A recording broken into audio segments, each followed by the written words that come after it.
just so easy to lose yourself in Sao Paulo, and half of your belongings when you're inevitably mugged at gunpoint just outside the airport. I'll be honest, at this stage of the season, I have no idea how to start these videos anymore, so I let ChatGPT do it for me. Here's what it came up with. Oi oi oi, what's up Brazil? It's your boy FP1 Will, back at it again with another banger. Welcome to the 2024 Brazilian Grand Prix comedy review, the race that's hotter than the engine, spicier than the bowl of whatever the f that is, and as chaotic as a Ferrari strategy department on a Monday morning. That was fucking shit, wasn't it? Taking back control from our AI overlords, and despite my begging from last week, 53% of you still aren't subscribed, which is quite frankly unacceptable. It's almost as if these bits don't work. Anyway, if you end up enjoying this one, maybe you could consider pleasuring that red button down below. But with our ground rules established, let's get into the comedy review. It's the 2024 Brazilian Grand Prix.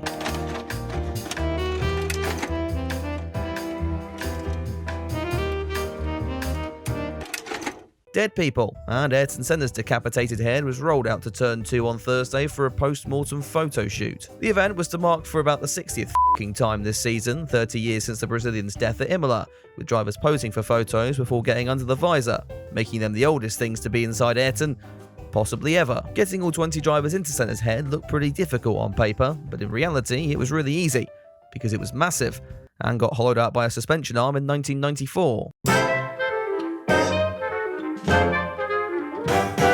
Journalists, and in an extended version of ex-Bellend of the Week, Twitter charlatan Hazel Southwell set the platform alight following last week's race in Mexico, with this 1000 IQ take. Going to say something wildly outrageous than that, but has Charles Leclerc in any way proven he should have an assured seat at a top F1 team? Honestly, every post is quote wildly outrageous, mainly because it's so offensively brain-achingly stupid that even the bots refuse to interact with it. I mean, do we have to mention the strategy masterclass at Monza, or finally getting enough brain cells in the line to win the Monaco Grand Prix, or the utter domination at Kota, which might I add was literally a week before this take was f***ing written. She then doubles down on this, listing drivers she thinks are better, in a list that includes names like Esteban Ocon and Fraudbot.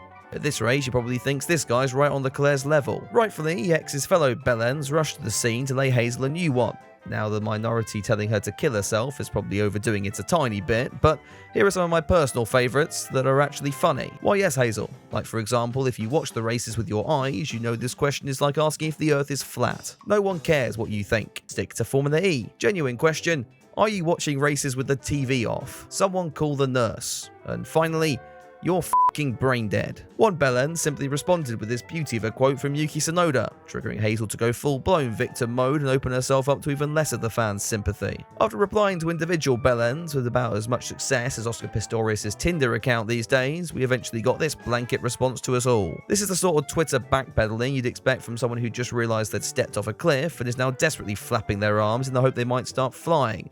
But no, Hazel's here, doubling down, convinced her insight is simply too raw or edgy for the average F1 fan to handle. Like she's unlocked some next level understanding of motorsport that the rest of us mere mortals can't comprehend because we're all drooling over Charles's cock like we're a Catholic priest at a christening. Remember, you can submit your findings to ex-Bellend of the Week, either through our Discord channel, using the hashtag on screen now, or tagging my account. Back to Hazel, and maybe next time, she could try something even more, quote, outrageous, like reading the stats, watching a race, or just opening her f***ing eyes. So anyway, back to the news, and headlines were once again surrounding Argentine Franco Colapinto, the Williams racer being linked to a move to RB for next season, or even Red Bull, if you're stupid. The Crows have been circulating Sergio Perez since his home race was so embarrassing, his own father attempted to announce the Mexican's retirement early on Instagram. Colapinto, meanwhile, has been going from strength to strength, signing another new deal this week with Uber, just so he has a backup plan if his 2025 prospects fall through. He would no longer be the least experienced driver on the grid once FP1 rolled around, however. As Haas announced, Conservative Party leader hopeful Ollie Behrman would be returning to Kevin Magnussen's cockpit after the day mysteriously fell ill prior to the weekend. Fernando Alonso would also attempt to pull this same trick, as Aston Martin revealed their upgrades had gone so well this year, they decided to revert their car to its spec from the beginning of the season. Big Daddy Stroll would see through the Spaniard's cunning plan, though in fairness, the team would start the weekend strong. Alonso floating around the top 10 over the course of free practice. We'll just ignore the fact that this time last year they were competing for podiums, and with every passing week, Lance Stroll's acid trip looks to be getting worse. On the other end of the timing screens, Behrman would shock us all by finishing third, while it would be McLaren and Lando Norris topping the opening session. The Brit finding Sergio Perez too slow even in the pit lane. Checo has a new chassis for this weekend, the latest in a long line of silver bullets in an attempt to cure his Daniel Ricciardo syndrome. In reality, as we've all found out this year, what we actually need is an actual bullet. straight to the head. And I get the Tinder rap. The Mexican would wrap up practice only 4 spots behind his teammates, which would have been seen as a huge improvement if his teammate wasn't 15th and likely focusing less on lap time and more on investigating where best to push drivers off track this week. Following the session, WhatsApp's CEO was seen trying the Williams Hospitality's coffee, if you believe what comes out of James Vowles' mouth these days. Conveniently, Williams have a new coffee sponsor following the success of Franco Colapinto. Rumours of the Argentine becoming the next Nick de Vries were now louder than ever. But here's an alternate theory for you, because my takes always age so f***ing well, don't they? What if Horner was actually trying to buy out Carlos Sainz's services? Williams gets to keep hold of their money magnet, and Vowles gets a younger victim in his hotel bedroom. It's a scenario that actually makes a hell of a lot of sense, which means it probably won't happen, but I'm just saying it here just in case. Returning to the on-track action, and it's bad news for fans of FP2, as this was our penultimate sprint weekend of the year. Over to sprint qualifying then, and Behrman continued to impress as he comfortably sailed to SQ2 with ease. It was easy to miss this feat. After all, something far more unheard of had just happened up the road. With both Red Bulls through then, we were in for some shock eliminations from Q1. Yuki Tsunoda being the biggest name, joining slow, someone better than Charles Leclerc, and the pair of launch spec Aston Martins, who had somehow managed to become even more tragic. The end of SQ2 would see Perez hit another new low. The Mexican was so slow he couldn't even make his outlap in time to get a proper shot at the top 10 shootout. That was probably because he spent it trying to f*** over Lawson, who went on to beat him anyway. Behrman would once again make it through at the expense of his teammates, and joining Hulk in the drop zone would be Senna reincarnate, wannabe Senna reincarnate, and Valtteri Bottas, who's apparently a coffee bag this weekend. At the top so far, it had been the McLaren show, Lando Norris setting the timing screens purple at every opportunity.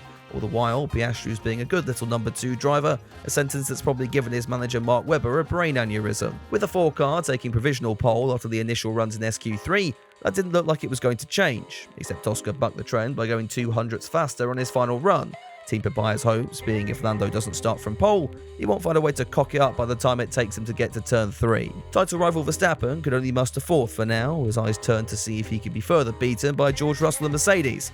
Eyes then quickly dipped away once they remembered this was George Russell and Mercedes. So as Piastri was gifted an Etsy track mat by the Blue Power Ranger and Ollie Behrman in a wig, it was over to Saturday to see how this all played out in the sprint. All sources pointed to McLaren performing an early swap between its drivers to maximise Norris's push for the championship. Piastri was even quoted as being ready to hand the sprint win to his teammate, so when the lights went out, he naturally cut across the Brit, feeding him to Verstappen behind. The Dutchman so shocked at this display of fair racing, he nearly punted Norris into the stratosphere. The other Red Bull of Perez was spending his morning documenting the adventures of the Haas cars, Behrman fighting back through the field after losing out in the opening stages, and being gifted the position by Hülkenberg in what looked like a planned overtake. What I doubt was planned was the German also losing out to Perez, though in the American team's defence, when was the last time you actually saw him attempt an overtake? Sure enough, the next car was Lawson, which meant it was time for the RB20 to be repurposed into a battling ram. Returning to the front of the field, and Max Verstappen was locked in a tight battle over third with the Ferrari of Charles Leclerc. With the monogas defence remaining firm, we were left with Verstappen's engineer GP feeding the Dutchman motivational quotes, peppering him with phrases that sound like they were scraped from one of those wellness influencers. You can do it, Max. Yeah, sure, just what every F1 driver needs, a f***ing cheerleader. Verstappen would respond criticising the Ferrari for every mistake it made out front, which was ironic when the Dutchman himself ran wide, likely ruining his future chances of challenging the McLarens at the end. I say this as by the time the Dutchman did make it by on lap 18 of 24, Hülkenberg's Haas decided to leak like an old-age pensioner, the German deciding to pull up into the best seat in the house and watch the action from the sidelines. By this point, Piastri had still failed to relent the lead to Norris, though hats off to the FIA for allowing the team to rectify this before bringing out the virtual safety car. I'm sure that won't spool social media into a conspiracy-driven witch hunt whatsoever. Since Bernd Maylander hadn't been assembled this early into the race weekend, the virtual safety car technically allowed action to resume as soon as the track was safe. Sure enough, halfway around the final tour, it was revealed that we would get some late-stage drama. Max Verstappen judging the end of the VSC to utter perfection. If he was in a different f***ing time zone. For reference, here's the gap just as the yellows came out, versus in Verstappen land, what is apparently the exact same gap when they went back in. Unsurprisingly, the Dutchman was placed back on Johnny Herbert's spanking list, and the post-race investigation handed the Red Bull driver a 5-second penalty, relegating him down to 4th. That was even better news for eventual sprint winner Norris, who was spotted giving his teammate the biggest hug while begging him not to watch the highlights with the sound on. With it now time for Grand Prix qualifying then, and likely further dominance by the team in Papaya, Sky Sports were quick to dream up yet more imaginary rain to help prop up their viewing figures. But as it turned out, that rain wasn't very imaginary at all.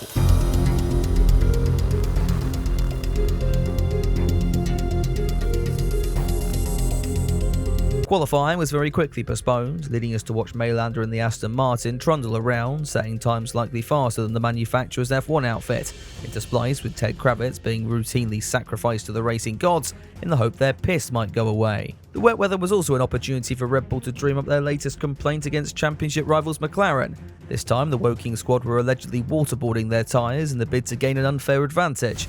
A little investigation discovered the reason Red Bull knew this was because they used to do it themselves, before realising, shocking enough, that it was completely and utterly pointless. The high point of the interruption involved Kravitz investigating whether Toto Wolff sits or stands at his console in the Mercedes garage, dispelling the long-running theory that he in fact hovers there, or was constructed a throne out of Michael Massey's entrails. Also, huge congrats to Kravitz for fulfilling his lifelong dream and telling Crofty to f*** off on live television. Anyway, after 2 long hours of Sky Sports' latest carousel of so-called experts praising Christ that Danica Patrick is off riding Donald Trump's dick this weekend, our actual Lord and Master rocked up to tell us it was all over. And due to his fear of the dark and being wet, qualifying would instead take place on Sunday morning, in a statement rudely interrupted by F1's very own Greta Thunberg. Jokes aside, #Bless made a good point. If Pirelli made wet tyres that actually worked in the wet, we might not end up in situations like these. In the same way that if Lewis Hamilton could drive like Lewis Hamilton, he might not end up out of Q1. Yeah, quali was back on in the early hours of Sunday morning, in conditions that didn't look a whole lot better than they were when it was cancelled the day before. This was made evident when Williams' Franco Colapinto went for an inopportune move to take some Rolex sponsor board home as a souvenir.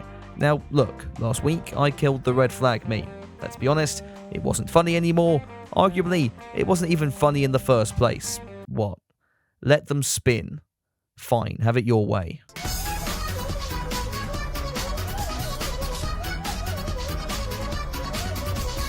With Hamilton out of the opening session, the pressure was on fellow Brit Lando Norris, who was hugging the fringes of the relegation zone before a final effort just about saved his championship bid, albeit only just. The Haas cars were also out, bringing an end to a 20-year-old tradition of Sunday qualies being topped by a German. That said, anyone who thought Nico Hulkenberg would be anywhere near the top of the order likely had a head injury, was 3 points deep, or just wandered in from an alternate universe where Haas doesn't stand for horrifically amateurish attempt at speed. With that rant out of the way, we better get to Q2. The rain was now easing somewhat, leading drivers into some false sense of security where intermediate tyres were a good idea. Carlos Sainz showed us just how good the Inters were when he reminded us what race is next on the calendar by careering backwards into their advertising. Guess it's time for another one of these then, and just remember you asked for all this.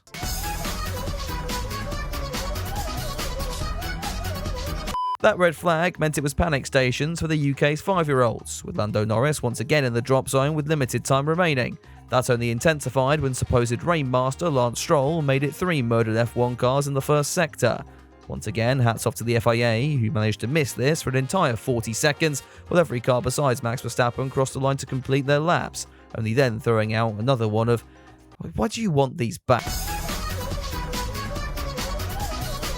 With Max treating his steering wheel like Jos Verstappen treated him, the Red Bull engineers pulled out a pack of straws to decide who had to remind the Dutchman he'd also opted for a 5-place engine penalty this weekend. Now, it's worth noting at this point, it was hard to ignore the fact that this was looking more and more like a blatant attempt to make Abu Dhabi somewhat watchable, which must have been an awkward spot for the Red Bull team's PR office, who had to saunter around playing the victim card whilst conveniently forgetting they were totally fine with this when it got them the Drivers' Championship in 2021. With that comment likely allowing me to hit my engagement targets in the comments under this video, let's try to get on with Q3. 9 cars hitting the track, which somehow included an Alpine, both RBs, and Fernando, never mind, he's in the wall as well. The Spaniard's Aston Martin hit the wall about as well as Liam Payne hit concrete, frustrating Yuki Tsunoda most of all, who just pulled off his Mexico party trick once again down at turn 4. In brighter news, Norris had finally remembered he was fighting for a championship and now topped the timing screens, closely followed by Fraubon of all people in the Williams. When the session resumed, it looked like the perfect opportunity for Alex to prove all his recent doubters right. Oh, for fuck. Here we go again. Even the F1 Twitter admin has lost the will to live at this stage. But after 5 red flags, the drying Sao Paulo circuit was about to provide an absolute thriller. Times tumbled as the track's grip and drivers' confidence grew. For a moment, Liam Lawson was on the front row, before he was displaced by teammate Tsunoda, and then George Russell somehow staying in bounds long enough to go up into second as well. The same couldn't be said for Oscar Piastri, who took a slightly neater attempt at Fraubon's line at turn 1, saving the mental state of his engineers but ruining his shot at pole. It was teammate Norris then who survived long enough to take that honour, followed by Russell and Tsunoda in what has to be one of the craziest qualifying sessions I've ever bore witness to. Post-qualifying, Lewis Hamilton claimed this was the worst car he'd ever driven, which, let's be honest, is something he says so often it could be his f***ing ringtone. The Briton was so desperate to re-find his form, he was spotted breaking free of the Mercedes camp to jump back into a McLaren, except the only one he could find was from the 1980s, and he still managed to stall that within 10 metres of getting it running. In all seriousness, this was pretty iconic though. I'm just not sure it needed Senna's severed head to be rolled out yet again.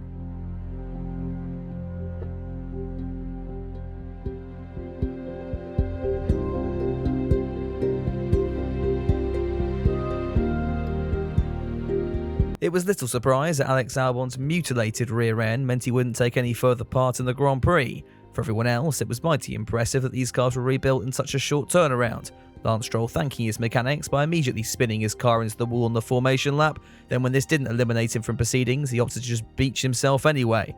I haven't checked Twitter, but I assume RPM is having a field day. This was only the start of farcical scenes where an aborted start was called, only for Lando Norris to forget what that was, leading to a second illegal parade lap to produce potentially the biggest Norris bottle in human history. With the Britain under investigation and Christian Horner climaxing with excitement, we had 10 minutes of trying to work out exactly what the f*** was going on, before trying to go green once again, the bottle then continuing to roll when Lando once again lost the lead to Russell down into turn 1. Tsunoda maintained third despite an attempted suicide bombing by teammate Lawson, and on the subject of self-destructing, it only took half a lap before Sergio Perez was spun around by himself and was now pointing the wrong way. The only Red Bull people care about had already surpassed one of its biggest obstacles in getting ahead of #bless while remaining in one piece. The Dutchman was quickly up to 8th by the time Helmut Marko broke into the FIA control room, shot all of the stewards and placed pretty much every car ahead under investigation for the same fault as Norris. The next car up the road for Verstappen was Piastri, resulting in an Olympic-level dive bomb which caught us all by surprise. Liam Lawson was the Dutchman's next target, his future slave making life somewhat easier. Meanwhile, things weren't going much better for Lewis Hamilton, who despite his additional track running earlier had appeared to forget what way the track went. Ollie Behrman was having a tough time out there as well, doing nothing to improve British-Argentine relations when he gave Franco an unsolicited prostate exam. The Haas driver falling foul of the FIA's spinning wheel of penalties as he lost out 10 seconds for this one. It was at this stage that the race began to settle down, except the rain was doing anything but, the track resembling a dystopian water park designed by someone who hates people. Clearly as tired of the red flag meme as most of the people below this video, the FIA were doing anything they could to keep the cars circulating. When Nico Hülkenberg decided to pause for a break for some reason, we only got a virtual safety car, which was enough to trick half of the field into coming in for fresh tyres, leaders Russell and Norris doing so just as we resumed to green. That gave us an Alpine 1-3, with Verstappen splitting the pair, at which point the FIA upgraded the situation to a full safety car, still trying their absolute hardest to keep the remaining drivers going. Franco Colapinto decided it was no longer time for the full wet tyre, pitting back onto the green walled intermediates, then immediately regretting that situation as he got a tad closer to his Argentinian fans than he wanted. The red flag was now definitely out, so for what I hope is the final time, here we go again.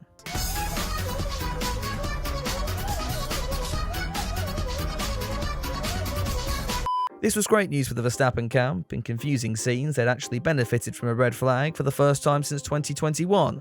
Things were not so rosy at Haas, as Hülkenberg's break time was rewarded with a black flag and thus disqualification from the rest of the Grand Prix. Another team in trouble were Mercedes, who had also failed to apparently read the rulebook when they were caught adjusting tyre pressures during the aborted start. The restart was just as farcical as Ocon shot off into the distance, all while Behrman and Slow were having a playdate somewhere in the grass. Norris had already filled his bottle for the day, though decided to pick up another one when he ran wide at turn 4 and allowed Russell back through. At the tail end of the field, it hadn't been a great afternoon for Carlos Sainz, who was either struggling for pace or hanging back just to laugh at Ollie Behrman, who spun into the wall just behind him. Having run out of replacement front wings by this stage, if I was Ollie, I'd probably just be on the radio asking if I could just go home. Sainz found this so funny, he then cocked things up himself, spinning his car into the wall and bringing out the safety car. Carlos then tried to run away from the marshals, only managing a handful of corners before he realised his suspension resembled something more like a toddler's IKEA project. The safety car pulled in at the start of lap 43 as Verstappen refused to be left napping twice and dived down the inside of Ocon to take the lead. It was opposite fortunes for Norris, who upgraded from a bottle to a tank as he straight-lined the first corner and dropped back to 7th. Thankfully, the next car ahead was Piastri, meaning he would gratefully pull over to allow his teammate by.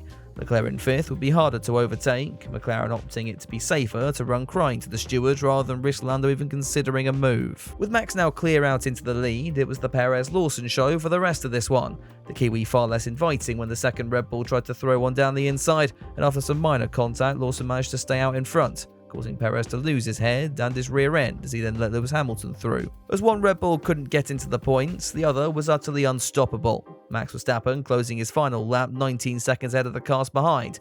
Granted, the cars behind were both French, but on that, fair damn play to Alpine, who jumped from P9 in the standings to ahead of Haas in a monster result for the pair of Gasly and Ocon, who now face their biggest challenge in pretending to not hate each other while up on the podium. Returning to Max though, and after his racing has received more criticism than a vegan at a barbecue in the last few weeks, this afternoon showed us just how good he really is. 17th to 1st, in a result that has brought McLaren down to earth like... Actually, I don't know, I've used up my Liam joke already this week. That pain may grow even larger, as Norris is still one of many under investigation for the farcical activities at the start. And if anything, I'm just glad that a lot of the dramas in officiating this weekend haven't put a damper on what was one of, if not the best race of the Grand Effect era. Yeah, I'm going there with that one. That said, there is a lot to mull over after this race, particularly the rather convenient timings of throwing red flags. No, and safety cars. I'm all for an exciting championship, but a lot of the decision-making felt artificial this weekend. Verstappen had a lot of pace in this one, and I'm actually glad he was able to show it here. Yeah, I bet you weren't expecting that to come out of a Brit's mouth, were you? If you enjoyed the comedy review, do feel free to drop it a like and get subscribed. As you can imagine, quite a lot of work has gone into this one, so your support would be really appreciated. A massive thank you to the patrons as well, who get early access to a preview of these, as well as the uncensored version of this video. If that sounds interesting to you, then head down to the relevant links in the description. Anyway, with that, I'm going to bed, so have a good one.